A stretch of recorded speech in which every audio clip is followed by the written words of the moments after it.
అందరికీ నమస్కారం. నా పేరు చిరంజీవి అండ్ మీరు చూస్తున్నారు నా తెలుగు ఛానల్.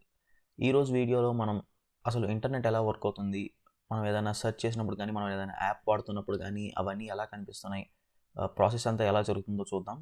సో వీడియోలోకి వెళ్ళే ముందు లైక్ చేయడం, సబ్స్క్రైబ్ చేయడం మాత్రం మర్చిపోకండి. సబ్స్క్రైబ్ చాలా ఇంపార్టెంట్ బిగిలు. మనం అంతా డైలీ ఇంటర్నెట్ వాడుతూనే ఉంటాం ఏదో ఒక రకంగా. ఫర్ ఎగ్జాంపుల్ ఇట్లా బ్రౌజర్లో google.com అని ఎంటర్ కొడితే గూగుల్ ఓపెన్ అవుతుంది.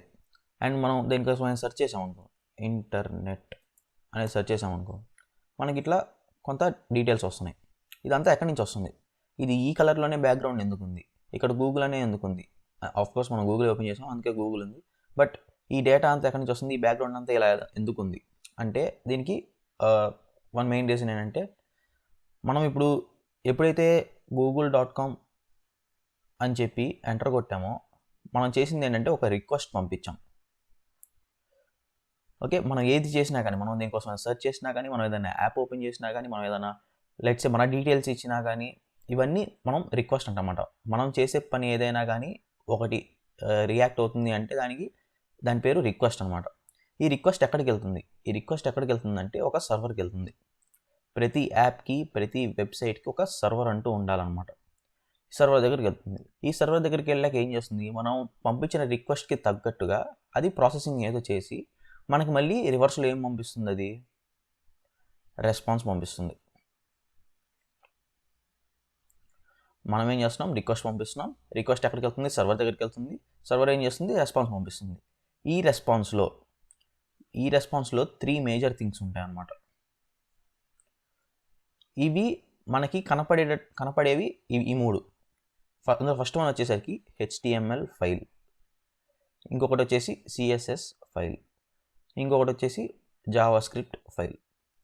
ప్రతి రెస్పాన్స్లో ఈ 3 అయితే చాలా కామన్గా ఉంటాయి. ఎందుకు అంటే ఇవే మనకి కనపడేదన్నమాట. HTML అనేది మనం చూసేదానికి ఒక స్ట్రక్చర్ ఇస్తుంది. సో బేసిక్గా మనం సెర్చ్ బార్ చూసినా కానీ, ఇమేజెస్ చూసినా కానీ, బటన్స్ చూసినా కానీ, ఇవన్నీ HTML అనమాట. ఒక స్ట్రక్చర్ ఉంటుంది వాటికి. నెక్స్ట్ వచ్చేసరికి CSS. ఈ CSS ఏం చేస్తుందంటే వాటికి స్టైల్స్ ఇస్తుంది. ఇందాక గూగుల్ చూసినప్పుడు అది బ్యాక్గ్రౌండ్ అంతా గ్రే కలర్లో ఉంది. ప్రతిదానికి ఒక స్టైల్ ఉంటుంది అనమాట. కలర్స్ కానీ, ఫాంట్ స్టైల్స్ కానీ, సైజెస్ కానీ, ఇవన్నీ CSS ఇస్తుంది. అండ్ జావాస్క్రిప్ట్ వచ్చేసరికి ఫంక్షనాలిటీ అనమాట, బిహేవియర్. మనం ఇది సెర్చ్ చేసినప్పుడు ఈ డేటా చూపించాలి, అది సెర్చ్ చేసినప్పుడు ఆ డేటా చూపించాలి అనేది అంతా జావాస్క్రిప్ట్ చూసుకుంటుంది. సో జావాస్క్రిప్ట్ అనేది బిహేవియర్తో డీల్ చేస్తుంది అన్నమాట. సో ప్రతి రెస్పాన్స్లో ఈ 3 చాలా కామన్గా ఉంటాయి. ఈ 3 వస్తేనే మనం చూసినట్టుగా కనపడుతుంది. ఇప్పుడు ఇందా మనం ఏదైతే చూసామో ఇక్కడ ఏదైతే చూసామో ఇదంతా మనకు కనపడాలంటే ఇలా మనకి ఆ 3 చాలా ఇంపార్టెంట్ అనమాట. ఈ సెర్చ్ బార్, ఈ ఐకాన్స్, ఈ బటన్స్, ఇవన్నీ HTML. అండ్ ఈ గ్రే కలర్లో ఉంది ఇది.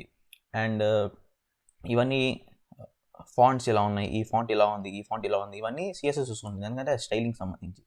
అండ్ మనం ఇంటర్నెట్ అని సెర్చ్ చేస్తే ఇంటర్నెట్కి రిలేటెడ్ డీటెయిల్సే వస్తున్నాయంటే దాని అర్థం అక్కడ జావాస్క్రిప్ట్ వర్క్ అవుతుంది అని అర్థం. సో ఏదన్నా కానీ బిహేవియర్ చేంజెస్ ఉన్నాయి, ఇప్పుడు వేరే సెర్చ్ చేసాం అనుకో, ఇంకొకటి వస్తుంది రిజల్ట్స్, అది జావాస్క్రిప్ట్ చూసుకుంటుంది అనమాట. అక్కడ నీకు బ్యాక్గ్రౌండ్ ఏం మారదు, ఈ గూగుల్ ఇవన్నీ స్టైల్స్ ఏం మారు, సెర్చ్ బార్ ఇవేం మారవు అనమాట. సో HTML CSS చాలా రేర్గా మారుతాయి, బట్ మనకి మారేదంతా జావాస్క్రిప్ట్ చూసుకుంటుంది అనమాట.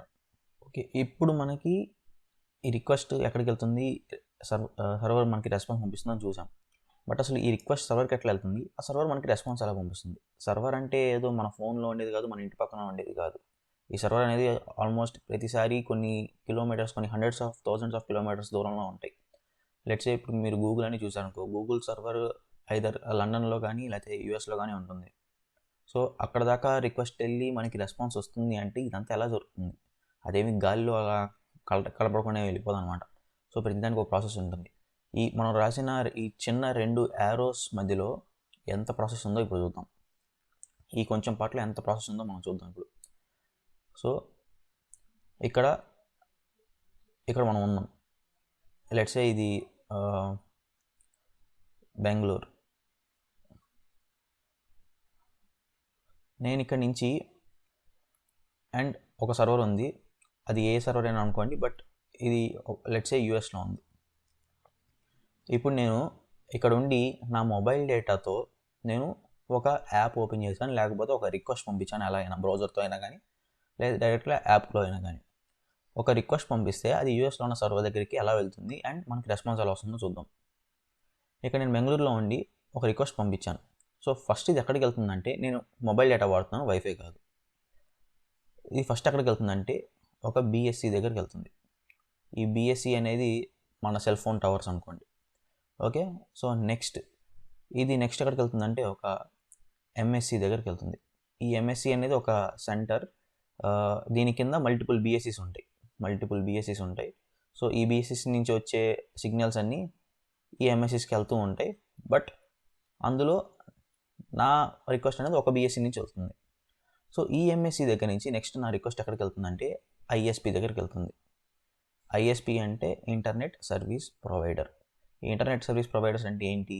ఈ జియో, ఎయిర్టెల్ మనకి ఏవైతే ఇంటర్నెట్ ఇస్తున్నాయో అవి ఐఎస్పి అన్నమాట. సో ఈ ఐఎస్పీస్ ప్రతి కంట్రీలో, ప్రతి లొకేషన్లో చాలా ఉంటాయి. లెట్స్ ఇండియాని తీసుకుంటే చాలా చోట్ల ఉంటాయి, చెన్నైలో కానీ, ముంబైలో కానీ, ఎవ్రీవేర్. చాలా అంటే మరి చాలా అని కాదు, కొన్ని నెంబర్ ఆఫ్ ఉంటాయి అట్లీస్ట్. సో ఈ ఐఎస్పి దగ్గరికి వెళ్ళాక ఇక్కడ ఏం చేస్తుందంటే, నేను రిక్వెస్ట్ google.com అని పంపించాను అనుకో, ఐఎస్పికి తెలియదు google.com ఎక్కడ ఉంటుందో. google.com అనేది పేరు మీద ఏ సర్వర్ ఉండదు. ప్రతి సర్వర్కి ఉండేది ఏంటి? ప్రతి సర్వర్కి ఉండేది ఐపీ అడ్రస్. సర్వర్కనే కాదు, ప్రతి డివైస్కి, ఇంటర్నెట్లో ఉన్న ప్రతి డివైస్కి ఉండేది ఐపీ అడ్రస్. నాకైనా కానీ ఉండేది, నేను రిక్వెస్ట్ పంపిస్తున్నా, నా ఫోన్కైనా కానీ ఉండేది ఒక ఐపీ అడ్రస్ మాత్రమే. దానికి నా ఫోను, వీడి ఫోన్ నుంచి పంపించాడు, మళ్ళీ వీడికి ఎట్లా పంపించాలని దానికి ఏం తెలియదు. దానికి ఐపీ అడ్రస్సే గుర్తుపెట్టుకుంటుంది, ఐపీ అడ్రస్కి ఏదైనా కానీ పంపిస్తుంది. ఐపీ అడ్రస్ అంటే ఇంటర్నెట్ ప్రోటోకాల్ అడ్రస్. సో ఈ ఐఎస్పీ దగ్గరికి వెళ్ళాక ఇదేం చేస్తుందంటే డిఎన్ఎస్ అని చెప్పి ఒక డేటాబేస్ ఉంటుంది, డొమైన్ నేమ్ సర్వీస్.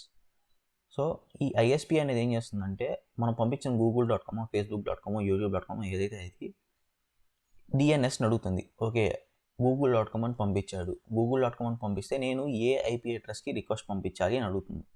సో అది ఐఎస్పీకి ఏం చెప్తుందంటే, google.com ఈ పర్టికులర్ ఐపీ అడ్రస్లో ఉంది, దానికి రిక్వెస్ట్ పంపించు అని చెప్తుంది అన్నమాట. సో ఇప్పుడు ఐఎస్పీకి ఏం తెలుస్తుంది? ఐపీ అడ్రస్ దేనికి పంపించాలో రిక్వెస్ట్ అర్థమవుతుంది. ఈ ఐఎస్పీ ఏం చేస్తుందంటే, ఇప్పుడు ఈ ఐఎస్పీ ఈ సర్వర్ దగ్గరికి రిక్వెస్ట్ పంపించాలి, కానీ ఎలా వెళ్తుంది ఇక్కడ దాకా? ఇదంటే ఇక్కడ దాకా వైర్లెస్సే, ఎందుకంటే బిఎస్సి అనేది ఇక్కడ వరకు ఇవన్నీ సిగ్నల్స్, మొబైల్ సిగ్నల్స్తో వెళ్తుంది, బాగానే ఉంది. ఇవన్నీ తక్కువ డిస్టెన్స్. బట్ ఇండియాలో ఉన్న ఒక ఐఎస్పీ నెక్స్ట్ ఎక్కడికి వెళ్తుందంటే యూఎస్లో ఉన్న ఒక ఐఎస్పీ దగ్గరికి వెళ్తుంది. వేరే ఐఎస్పీ, అక్కడ ఏదో ఇంటర్నెట్ సర్వీస్ ప్రొవైడర్ ఉంటుంది, ఆ సర్వర్ యూజ్ చేసే ఐఎస్పీ ఏదో ఉంటుంది. ఇక్కడ నేను జియో వాడుతున్నాను అనుకోండి, నా ఐఎస్పీ జియో, అక్కడ సర్వర్ ఏదో వేరే ఇంటర్నెట్ వాడుతుంది, దాని ఐఎస్పీ ఏదో సపరేట్ ఉంటుంది.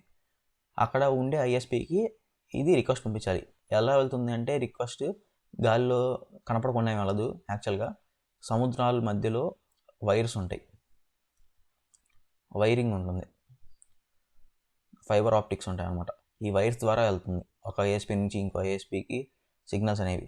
డైరెక్ట్గా ఈ ఐఎస్పీ దగ్గరికి వెళ్తుందని గ్యారంటీ లేదు, మధ్యలో చాలా ఐఎస్పీస్ ఉంటాయి. లెట్స్ సే ఇప్పుడు బెంగళూరులో ఐఎస్పీ ఉందనుకోండి అండ్ యూఎస్లో ఒక ఐఎస్పీ ఉందనుకోండి, డైరెక్ట్గా ఇక్కడి నుంచి అక్కడికి వెళ్తుందని గ్యారంటీ లేదు, మధ్యలో చాలా ఐఎస్పీస్ ఉంటాయి. వాటిలో నుంచి లెట్స్ సే ముంబై నుంచి, లెట్స్ సే బెంగళూరు నుంచి ఫస్ట్ ముంబైకి వెళ్ళి, ముంబై నుంచి నెక్స్ట్ సమ్ ఆఫ్రికన్ కంట్రీస్లో ఎక్కడో చోట ఒక ఐఎస్పీ దగ్గరికి వెళ్ళి, అక్కడ నుంచి యూరోపియన్ కంట్రీస్లో ఒక లండన్లో ఉన్న ఒక ఐఎస్పీ దగ్గరికి వెళ్ళి, అక్కడ నుంచి యూఎస్లో ఉన్న ఐఎస్పీ దగ్గరికి వెళ్తుంది. ఇలా రౌటింగ్ జరుగుతుంది అన్నమాట. డైరెక్ట్గా ఇక్కడి నుంచి ఇక్కడికి వైర్స్ ఉంటాయని కాదు, బట్ ఇవన్నీ వైర్డ్ నెట్వర్క్లోనే కనెక్ట్ అయి ఉంటాయి.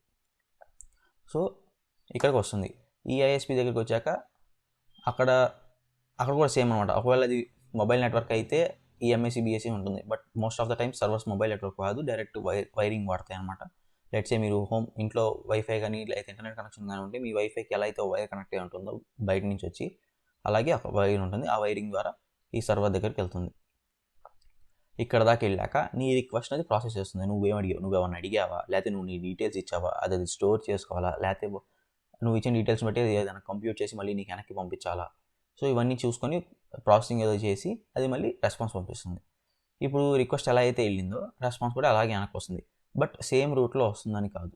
Depending on the network traffic ఇట్లాగే ఐఎస్పీకి వెళ్తుంది, ఐఎస్పీ నుంచి ఈ ఐఎస్పీకి వస్తుంది, బట్ ఎలా వెళ్ళిందో అలాగే వస్తుందని గ్యారంటీ లేదు. ఇప్పుడు బెంగళూరు నుంచి ముంబై నుంచి సమ్ ఆఫ్రికన్ కంట్రీ నుంచి లండన్ నుంచి యూఎస్ వచ్చింది రిక్వెస్ట్. వెనక్కి వచ్చినప్పుడు అలాగే వస్తుంది గ్యారంటీ లేదు.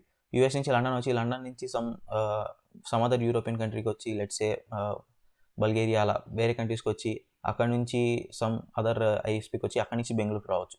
సో రౌట్ ఏమి ఫాలో అవుతుంది అనేది గ్యారంటీ లేదు. వెళ్ళేటప్పుడు ఇలాగే వెళ్ళింది కదా, వచ్చేటప్పుడు అలాగే వస్తుందని లేదు. బట్ సేమ్ ఐఎస్పీస్కి వస్తుంది అనమాట ఆల్మోస్ట్. వచ్చాక మళ్ళీ సేమ్ వెనక్కి, సేమ్ అదే ఎంఎస్సికి, సేమ్ అదే బీఎస్సీకి, సేమ్ అదే ఐపీ అడ్రస్కి మళ్ళీ వెనక్కి వస్తుంది అనమాట. ఇలా ఒక రిక్వెస్ట్ మనం పంపిస్తే రెస్పాన్స్ వచ్చే గ్యాప్లో ఇంత పెద్ద ప్రాసెస్ ఉంటుంది. బట్ ఇదంతా ఫాస్ట్గా అవుతుందంటే ఇప్పుడు ఉన్న ఇంటర్నెట్ స్పీడ్స్ అలా ఉన్నాయి, ఫైబర్ ఆప్టిక్స్ వాడటం వల్ల. సో ప్రాసెస్ అయితే ఇదనమాట. ఓకే, ఇప్పటిదాకా మనం చెప్పుకుంది ప్రాక్టికల్గా చూద్దాం అసలు ఎలా అవుతుంది అనేది. నేను ఆల్రెడీ గూగుల్ ఓపెన్ చేసి ఉంచాను. అండ్ ఇక్కడ రైట్ క్లిక్ చేస్తే ఎక్కడన్నా కానీ ఇట్లా ఓపెన్ అవుతుంది. ఇక్కడ ఇన్స్పెక్ట్ అని ఒకటి ఉంటుంది. ఈ ఆప్షన్ మీద క్లిక్ చేస్తే ఇలా సైడ్ ఒకటి ఓపెన్ అవుతుంది. మీరు దాన్ని ఇట్లా పక్కకి డ్రాగ్ చేయొచ్చు. డ్రాగ్ చేస్తే మీకు ఇక్కడ ఆప్షన్ ఉంటుంది నెట్వర్క్ అని. ఈ నెట్వర్క్ ట్యాబ్ ఓపెన్ చేస్తే మీరు చేసిన ప్రతి రిక్వెస్ట్, మీకు వచ్చిన ప్రతి రెస్పాన్స్ ఇక్కడ కనపడుతుంది అన్నమాట. ప్రస్తుతానికి ఇదంతా ఎంప్టీగా ఉంది. ఎందుకు? నేను ఆల్రెడీ అంతా రెస్పాన్స్ వచ్చాక ఓపెన్ చేశాను. నేను ఇప్పుడు ఒకవేళ రీఫ్రెష్ చేశాను అనుకోండి, ఇప్పుడు మళ్ళీ రిక్వెస్ట్ వెళ్తాయి, రెస్పాన్స్ వస్తాయి. ఒకసారి అది ఎలా ఉంటుందో చూద్దాం. నేను రిఫ్రెష్ చేస్తున్నాను. అండ్ ఇక్కడ చూశారు కదా, ఇవన్నీ కొత్తగా వచ్చాయి. ఇప్పుడు ఇవన్నీ రిక్వెస్ట్స్ అనమాట. అండ్ ఇందులో మనకు కావాల్సింది ఏంటంటే ఈ google.com అనేది ఏదైతే ఉందో మనం పంపించింది ఇదే కదా, రిఫ్రెష్ చేసామంటే మళ్ళీ దానికి రిక్వెస్ట్ వెళ్తుంది. అండ్ దీని మీద క్లిక్ చేస్తే ఇట్లా సైడ్ మనకు ఓపెన్ అవుతుంది. ఇందులో మనం చూస్తే మనం పంపించిన రిక్వెస్ట్ URL దేనికి పంపించాం, google.com పంపించాం, బాగానే ఉంది. సో ఇవన్నీ కొద్దిగా ఇప్పుడే అవసరం లేదు. బట్ ఇప్పుడు ఈ వీడియోకి మనకు కావాల్సింది మనం పంపించిన రిక్వెస్ట్ URL బాగానే ఉంది. మనకు వచ్చిన రెస్పాన్స్ చూద్దాం. ఇది మనకు వచ్చిన రెస్పాన్స్. ఇందులో HTML ఉంది, ఇందులోనే CSS ఉంది, ఇందులోనే జావాస్క్రిప్ట్ ఉంది. నేను ఇందాక చెప్పినట్టుగా HTML, CSS, జావాస్క్రిప్ట్ వస్తాయి. బట్ అన్నీ మనం కోడ్ రాసేటప్పుడేమో సపరేట్ ఫైల్స్గా రాస్తాం. అండ్ మనకు రెస్పాన్స్ వచ్చేటప్పటికి మొత్తం కంప్రెస్ అయిపోయి సింగిల్గా వస్తుంది. And if you know already HTMLలోనే CSS, జావాస్క్రిప్ట్ ఎంబెడ్ చేసేయచ్చు. బట్ మనం కోడ్ రాసేటప్పుడు ఈజీగా ఉండడానికి వాటిని సపరేట్ ఫైల్స్లో రాస్తాం. అండ్ అది రెస్పాన్స్ అనమాట. ఇదంతా రెస్పాన్స్. ఇందులోనే జావాస్క్రిప్ట్, HTML, CSS అంతా ఉంది. అండ్ ఒకసారి ఇక్కడికి వస్తే టైమింగ్ దగ్గరికి మనం చూస్తే ఇక్కడ నేను ఇందాక చెప్పుకున్నట్టుగా రిక్వెస్ట్ వెళ్ళింది. రిక్వెస్ట్ వెళ్ళాక కనెక్షన్ స్టార్ట్ అయ్యాక DNS లుక్అప్ అని ఒకటి జరిగింది. నేను ఇందాక చెప్పాను కదా, ISP దగ్గరికి వెళ్ళాక ISP అనేది చూస్తుంది ఏ IP అడ్రస్కి పంపించాలనేది. ఆ IP అడ్రస్ ఎలా వస్తుంది? మనం పంపించే URL ద్వారా వస్తుంది. మన google.com అని పంపిస్తే దానికి తగ్గట్టుగా ఏ IP అడ్రస్ ఉందనేది ఈ DNS లుక్అప్ స్టెప్లో జరుగుతుంది అనమాట. అది ఒకటి. అండ్ మనం నెక్స్ట్ ఇక్కడికి వచ్చేసరికి రిక్వెస్ట్ సెంట్, రిక్వెస్ట్ వెళ్ళింది. రిక్వెస్ట్ ఎంతసేపు పట్టింది? 0.67 మిల్లీ సెకండ్స్ పట్టింది. అండ్ తర్వాత సర్వర్ రెస్పాన్స్ కోసం వెయిట్ చేసాం. ఎంతసేపు వెయిట్ చేసాం? 169.23 మిల్లీ సెకండ్స్ వెయిట్ చేసాం. అండ్ తర్వాత రెస్పాన్స్ వచ్చాక కంటెంట్ డౌన్లోడ్, మనకి ఇందాక చెప్పుకున్నట్టుగా HTML, CSS, జావాస్క్రిప్ట్ అంతా వస్తుంది. అదంతా వచ్చాక మనం అదంతా ఆ రెస్పాన్స్ని తీసుకోవడానికి మన సిస్టమ్కి పట్టిన time 102.16 ms. Total 372.19 milli seconds పట్టింది. దేనికి? మనం రిఫ్రెష్ చేసినప్పుడు రిక్వెస్ట్ ఇక్కడి నుంచి వెళ్ళిన దగ్గర నుంచి మనకు అక్కడి నుంచి రెస్పాన్స్ మన కంప్యూటర్కి వచ్చేంత వరకు పట్టిన టైం 372.19 మిల్లీ సెకండ్స్. మొత్తం కలిపి 1 సెకండ్ కూడా లేదనమాట. సో ఇది నేను ఇందాక చెప్పిన ప్రాసెస్కి జస్ట్ ఒక విజువల్ ఎక్స్ప్లెనేషన్ అనమాట. That's it for this video. And ఈ వీడియోలో మీరు కొత్తగా ఏం నేర్చుకున్నారో కామెంట్ చేయండి కింద. అండ్ నచ్చితే లైక్ చేయండి. అండ్ సబ్స్క్రైబ్ చేయడం మాత్రం మర్చిపోకండి. అండ్ నాకు ఇంకో ఛానల్ ఉంది, ఇంగ్లీష్ ఛానల్. దాని లింక్ డిస్క్రిప్షన్లో ఉంటుంది. అండ్ అది కూడా సబ్స్క్రైబ్ చేయండి. Thank you.